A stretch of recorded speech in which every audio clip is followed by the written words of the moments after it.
She entered a bank with a beaten-up satchel, requested her office, and was ridiculed until they viewed the documents that could have destroyed them. She entered the room with the same ease and confidence, as if it were a routine task.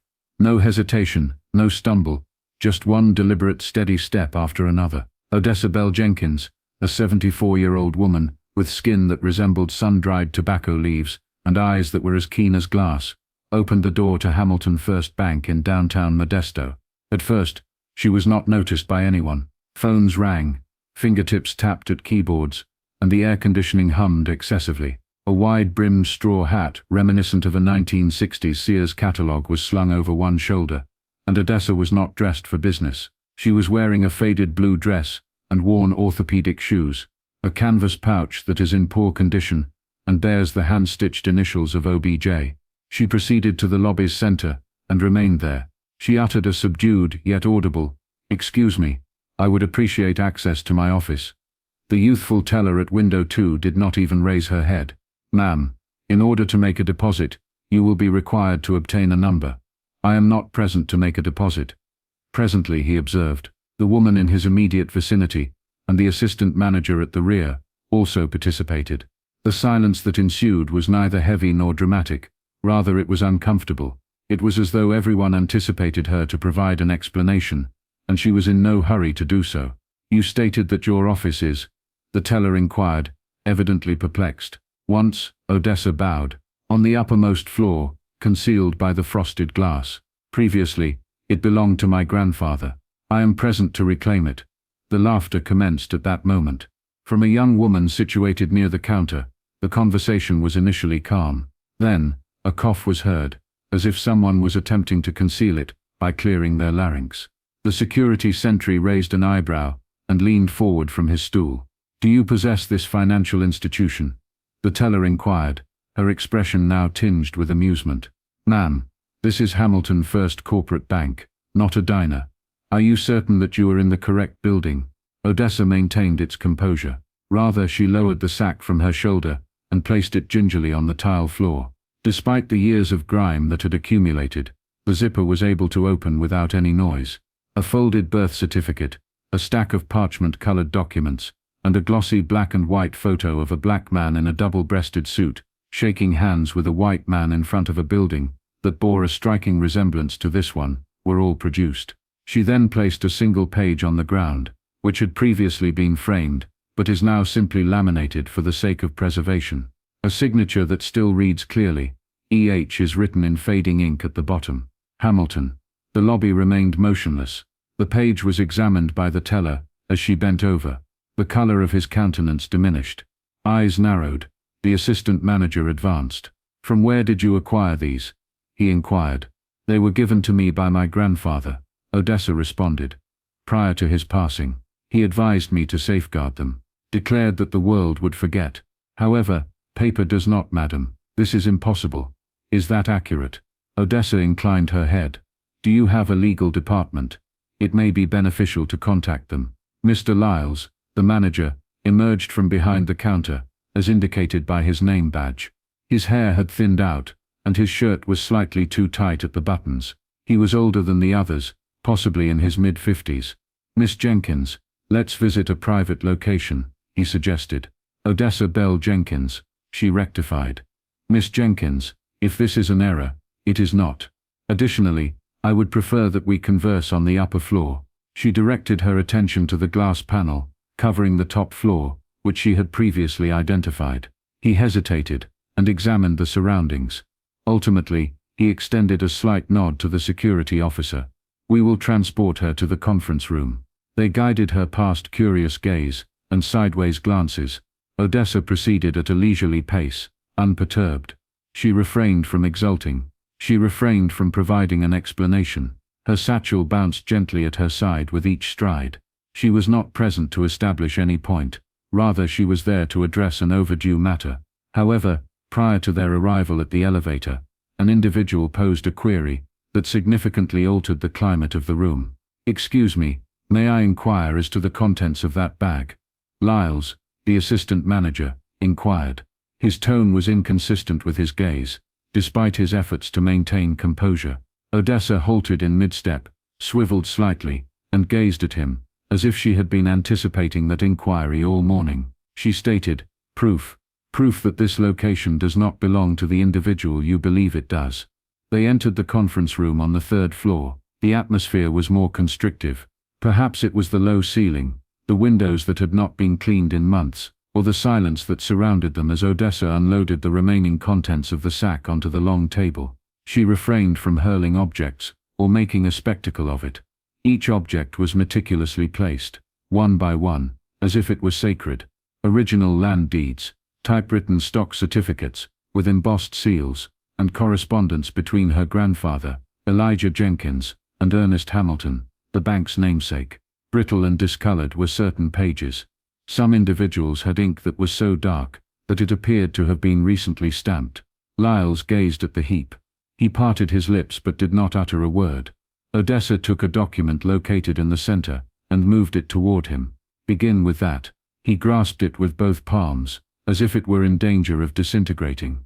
His eyes perused the text, skimming it. Elijah Jenkins, 1957, signed the transfer of controlling interest. "What is this? What is the actual ownership?" Odessa stated, "My grandfather was the most significant stakeholder prior to Hamilton First's integration into Western Consolidated. However, the appellation persisted. They eliminated him through bureaucracy.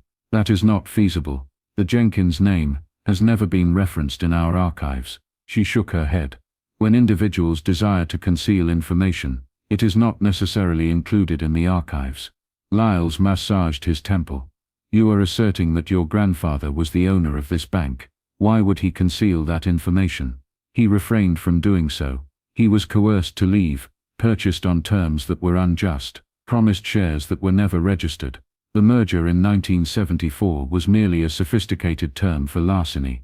The assistant manager attempted to object, but ultimately refrained. Rather, he retrieved his phone and pressed the screen. "I am contacting corporate." Odessa did not respond. She meticulously arranged the final document, a notarized affidavit, signed by Ernest Hamilton himself, which acknowledged Elijah Jenkins as a co-founder and majority shareholder in the original charter. While the phone rung, Lyles turned away and began to pace. "Yes, this is Joseph Lyles from Modesto Branch, 142. We are confronted with an issue. At least one individual is present, asserting proprietorship rights that date back to the establishment."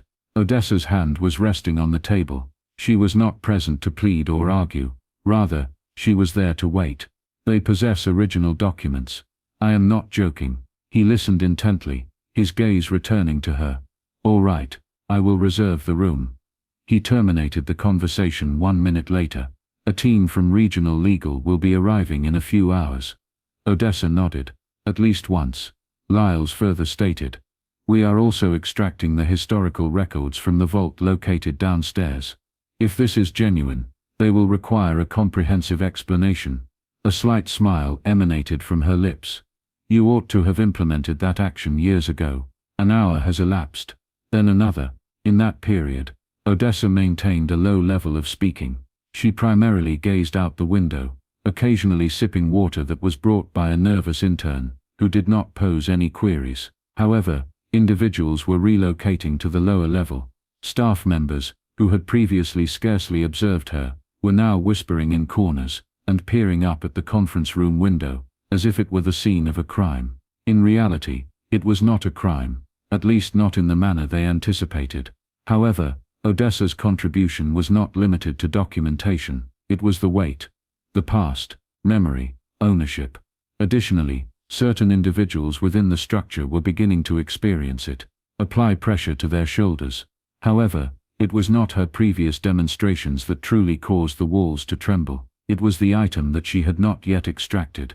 The room was infused with a new tension by the arrival of the regional legal team from Sacramento, which consisted of 3 sharp suits and a woman with a briefcase that was heavier than Odessa's satchel. Odessa maintained its position, remained composed. Her hands were folded in her lap, as if she were anticipating the commencement of Sunday service. At first, the main attorney, Bryce Hanley, did not even bother with introductions. He deposited his leather-bound folio on the table and offered Odessa a half-smile that was polite but void. "We comprehend that you are asserting partial ownership of this bank," he stated, already perusing her documents, as if they were museum artifacts. "I am merely present to confirm and provide guidance to our client regarding their subsequent actions." Odessa maintained its composure. "I am not asserting any rights. Rather, I am present to reclaim the foundation that my grandfather established." Hanley briefly observed Lyles. "We will require duplicates of all of this. The originals are prohibited from leaving the premises. However, we will digitize them for analysis." Odessa did not respond immediately. Rather, she extracted a folded letter from her purse. The signature at the bottom was evident, despite the fact that the paper was creased and the ink was feathered at the margins. "Elijah Jenkins," she stated, placing it in front of them. "In 1961, he composed this. He expressed concern that they would seize his possessions, and they did." Hanley perused the correspondence before delivering it to the woman seated adjacent to him. "You anticipate that we will accept the notion that your grandfather was forcibly removed from his own bank, and no one noticed." A minor narrowing of Odessa's eyes occurred. "No one who desired to observe. Do you believe that the early shareholders maintained accurate records?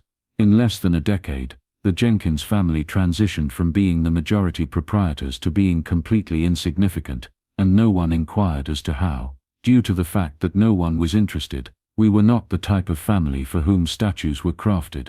Lyles adjusted in his seat. "However, the Hamilton name, Elijah and Erst were partners." Interruption occurred in Odessa. "This structure was constructed in the 1930s. However, only one individual was honored. Can you determine which individual was enshrined in history?" Hanley rubbed the back of his neck. "Even if all of this is accurate, you would still need to establish the continuity of ownership. Tax filings, paper trails," Odessa stated. "They are all contained within that bag. Since the age of 28, I have submitted claims to county offices annually, and on a decade-by-decade basis. Despite the passing of my spouse, silently, and with patience, because my grandfather informed me, the truth will eventually surpass the lies." The room became silent. Selina Miles, the younger counsel, glanced up from a typed ledger. "This is quite extensive. How did you locate some of these?" "In the basement of a church. In the attic of my uncle. In city archives that were unaware of their contents. I dedicated the majority of my retirement to the process of assembling it." Hanley was no longer beaming. He placed his pen on the table and tapped it. "You are aware that this could potentially result in a lawsuit?" "I am relying on it," Odessa stated. Her voice was devoid of bravado. It was replete with the truth. Charity was not the reason for her arrival. She arrived because she had documents. Lyles, who had been silent for some time, eventually leaned forward. "Yeah. Miss Jenkins, why is this happening at this time?" Odessa hesitated before responding. "Because you all laughed," she stated. "It was not administered with venom. Simple fact. I entered with a history that no one cared to recall. Jenkins' name was eliminated from each annual report and plaque that I observed. For years I convinced myself that it was irrelevant. However, this location is constructed upon the foundation that my grandfather established, regarding our losses. And after all these years, after all the waiting, I concluded that it is time for someone to take note." Hanley massaged his eyes. "We will require the assistance of senior counsel." "Good," Odessa stated, sliding the final sheet across the table. "This will be of interest to them." It was a black ledger, smaller than the others, handwritten in clean, precise lines. "Ernest's private account book," she stated. "I discovered it in a box labeled Receipts in the garage of a retired accountant in Madeira. Displays each transfer, each dividend. Jenkins' shares were consistently reallocated without our authorization." Hanley appeared to have ingested a boulder. Selina concealed her features. "You are informing me that this was concealed?" "No," replied Odessa. "It was disregarded, which is more detrimental." However, the attorneys were unable to observe what Odessa was able to see through the glass as they leaned in to examine the ledger. The visage of an individual who is standing just outside the entrance, recording everything from their phone. By the time anyone in the room noticed, the video had already been sent to the incorrect inbox.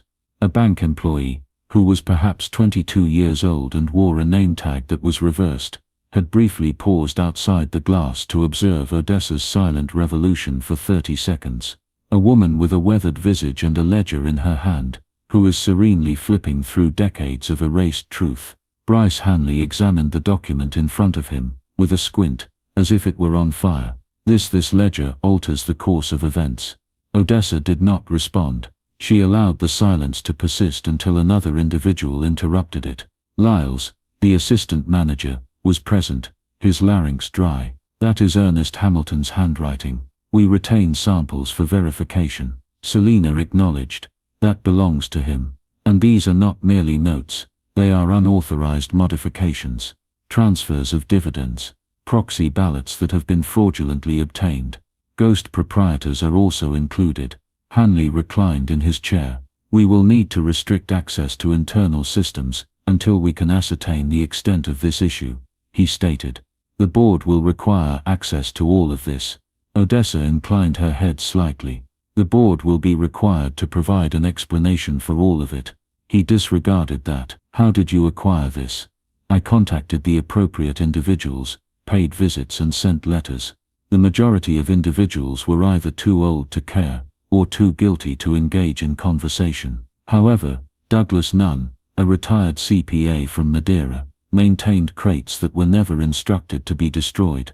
Hanley began to scribble in his notebook, his corporate composure beginning to fracture under the weight of frustration. We may be considering corporate liability, breach of fiduciary duty, and misrepresentation of historical records. Cut in from Odessa.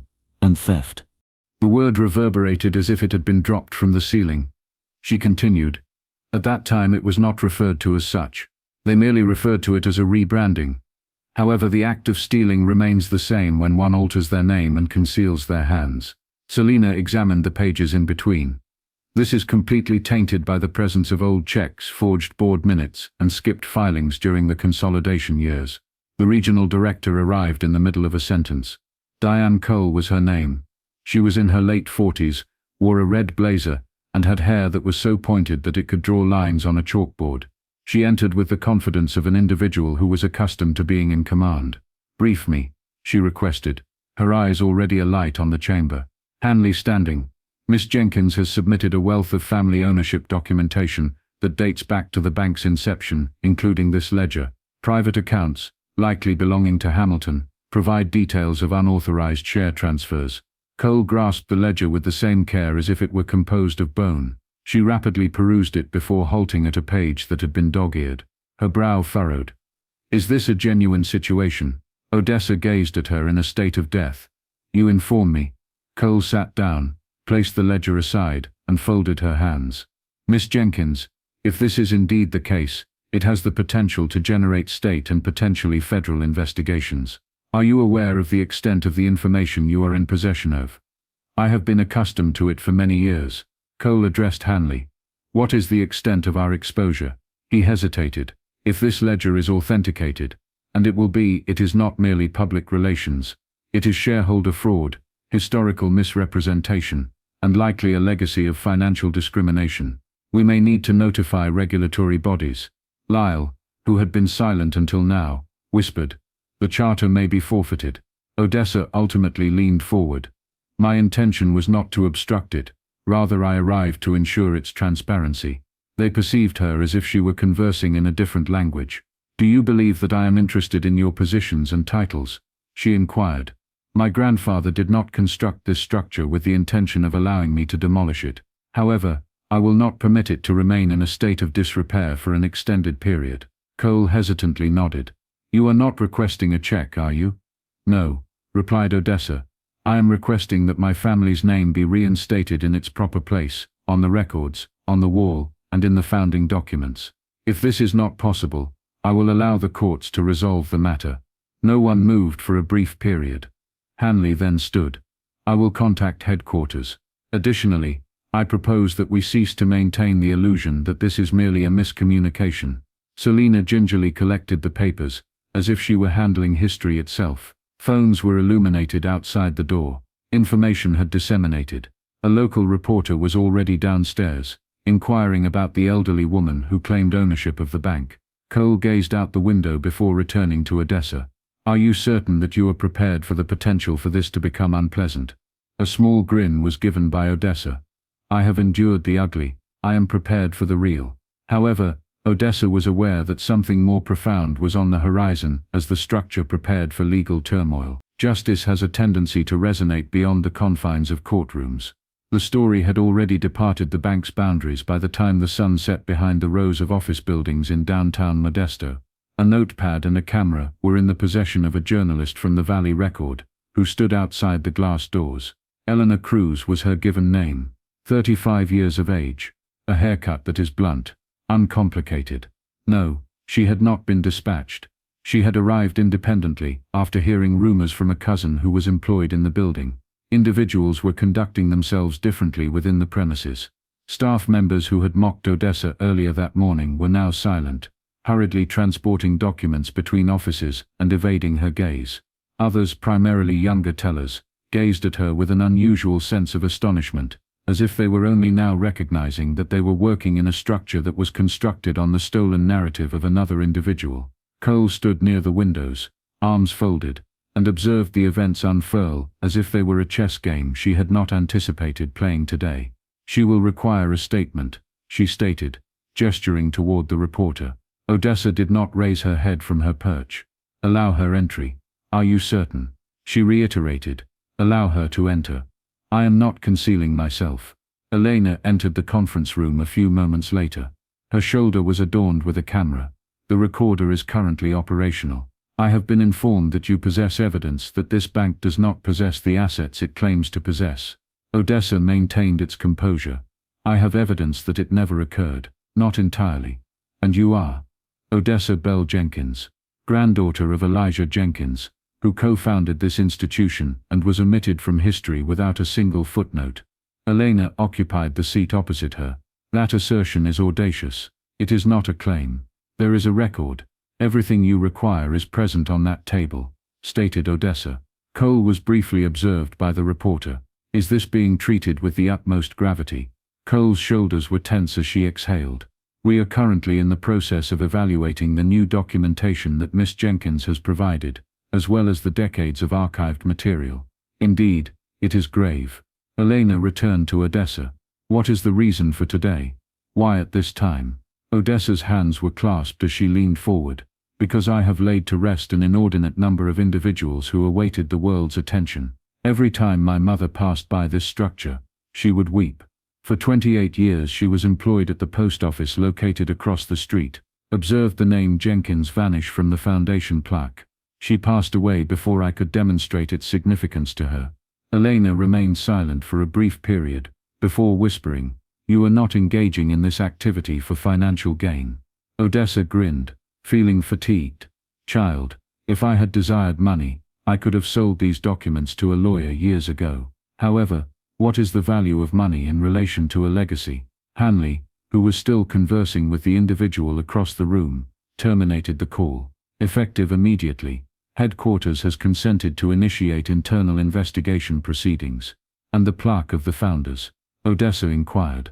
This time Cole conversed. We will place an order for a replacement that includes both names, Hamilton and Jenkins. Good, Odessa replied, her tone bland. However, I would prefer to receive the previous version. My grandfather's name should never have been removed in the first place. Elena scribbled something in her notebook. Do you believe that this narrative will serve as an inspiration to others? Odessa emitted a brief chuckle. I am indifferent to whether it motivates. I am concerned about whether it awakens individuals. Robberies occur frequently in families. Silence, rather than firearms, is employed. Paper. Nobody inquires. A signature that is absent, if the individual in question resembles me. Outside, the narrative had already begun to circulate widely on the internet. A small number of photographs. A brief video of Odessa arranging the ledger on the table. Numerous comments. Numerous shares. Individuals who were inquiring about the history of Hamilton First Bank. Individuals inquiring as to how many additional names were eliminated for the sake of reassurance. Quietness prevailed within the bank's foyer, not out of humiliation, but rather out of acknowledgement. Cole adjusted her blazer as she stood. We will issue a public statement within the next 24 hours. A formal apology, and an invitation to collaborate, should Miss Jenkins accept it. Odessa gazed out the window. The streetlights illuminated the area below. The post office was already closed across the street. She pondered the reaction of her mother, should she have lived to witness this. "I am not present to negotiate," she declared. "He's in." "I am present to restore my grandfather's reputation, and if you have the courtesy to do so without engaging in another legal dispute, I will consider that a beginning. However, the contrition would be meaningful only if individuals could recall the reason for its necessity." D asterisk. Asterisk. And that portion was not solely the responsibility of the bank. The world outside had caught up by morning. The article was featured on the front page of the Valley Record, and was circulated on talk programs and timelines. Odessa Belle Jenkins, the woman who entered a bank with a bag, and emerged with history. Headlines were fond of presenting the matter as straightforward. However, Odessa's cargo was not limited to history. It was a memory that was woven together with patience, suffering and evidence. Just prior to noon, the financial institution released a public statement. They referred to it as a failure of historical veracity, and a deeply regrettable omission in the bank's founding recognition. Lawyers had conducted sufficient research to determine that it was not merely an oversight, it was a consistent pattern. Furthermore, it required only one woman, and a single sack to completely split it open. Odessa reclined in her preferred chair in her modest residence, situated just outside of Ceres, with a chipped coffee container in her hands. The pouch, which was now nearly empty, was folded and placed on the coffee table. The old ledger and a new brass nameplate was situated adjacent to it. Jenkins and Hamilton, the founders. A courier delivered the item that morning, accompanied by a handwritten note from Diane Cole. It was as follows: "We aspire for this modest act to serve as a catalyst, rather than a conclusion. You served as a reminder of the sound of truth when it is unwavering." Her neighbor, Mr. Ridgway, a retired mechanic, who did not speak much, but used to wave, arrived with banana bread, and inquired whether she would be interested in speaking at the local college. Odessa laughed. "I need to catch my breath," she advised him. However, something was amiss within. "But it is not precisely confidence, not even retribution. Harmony. Because there are instances in which the most challenging aspect is not disclosing the wrongdoing that was inflicted upon you. It is a sufficient amount of time for someone to become concerned about the event." 3 days later, the bank conducted a private ceremony in the Jenkins-Hamilton Founders Hall, which had been renamed. The same straw headwear and navy blue suit were worn by Odessa upon her arrival. She refrained from smiling for the photographers, did not extend a handshake in the manner of a politician. She approached the new plaque, traced her fingertips across her grandfather's name, and whispered, "You have returned home." Elena Cruz also attended, recording conversations and photographs for a subsequent article. Subsequently, she inquired of Odessa regarding her recommendations for individuals who possess a history that is concealed beneath silence and grime. Odessa advised, "Do not wait for permission to share your story. There are individuals who will not wish to hear it. That does not diminish its validity." A young teller, who had laughed on the first day, approached her discreetly as guests began to depart. Daniel Ortiz was his given name. "I owe you an apology," he stated. "I was unaware." Odessa responded tenderly, "You were not inclined to do so. However, you now possess it." He agreed. "You altered my perspective on this location. I am grateful." She gazed at him with a measured expression. "Now, modify your behavior toward the subsequent individual who enters the room with a message." The doors shook as they closed behind her, as the wind gusted outside. The sun was scorching. For the first time in an extended period, Odessa's shoulders felt light. She did not arrive with the intention of causing any destruction. She arrived to reveal what should never have been concealed, not as a result of anger, but out of affection. Love for a man who taught her that truth is patient. Love for a family that was deserving of greater. Love for each individual who has ever been forgotten due to their difficulty in recall. Other families began to come forward in the weeks that followed, inquiring about misfiled ownership records, property losses, and land deeds from previous decades. Odessa did not intend to lead a movement, yet her narrative had already ignited a lighted fuse. Because once individuals comprehend that the silence is not coincidental, they begin to attend in a different manner. And once they begin to listen, the planet undergoes transformation. Therefore, if you possess a truth that has been overlooked by the world, you are the intended recipient of this narrative. Do not allow it to decay in a drawer or perish in your memory. Pronounce it, preserve it. Furthermore, it should be diffused, because occasionally, the most subdued voice in the room is the individual who revises all content. If Odessa's narrative resonated with you, please consider sharing it. Additionally, please consider subscribing to our channel for additional meaningful true tales. It is impossible to predict whose truth will be revealed next.